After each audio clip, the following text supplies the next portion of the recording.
UFC judge Howie Booth was stood down from the co-main event at UFC 305 after handing in a baffling scorecard earlier in the night.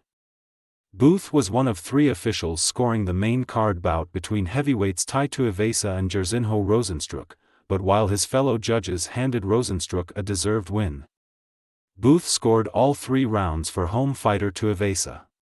Booth had been due to return to the cage to judge the flyweight bout between Kai Kara, France and Steve Erceg, but was replaced by Ben Cartledge. Rozenstruik had dominated large swathes of his fight with Tuivasa, who slips to a 5th consecutive defeat in the UFC, a streak which follows a 5-fight winning run. Fellow fighters were impressed with the winner's performance, with Michael Chandler saying, "This is what a heavyweight fight is supposed to look like.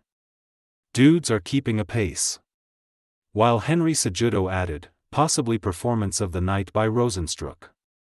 He looked sharp tonight." But it was Booth's performance which grabbed the headlines as fans took to social media to condemn his scorecard. "Howie Booth should never ref a fight again," said one. Another added, "Howie Booth with the worst scorecard of all time."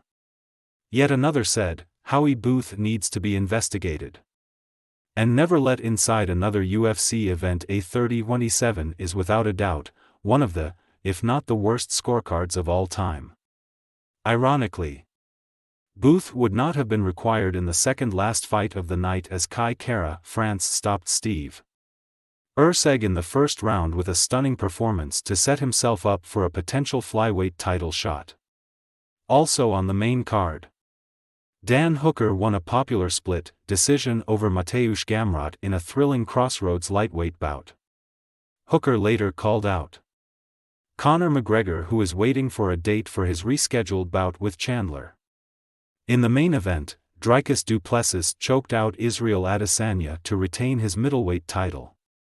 Adesanya looked to have grabbed the fight by the scruff of its neck with a strong third round, but the champion responded well in the penultimate session to hurt his challenger with a left hook before a series of blows led to a takedown and the fight finishing rear naked choke.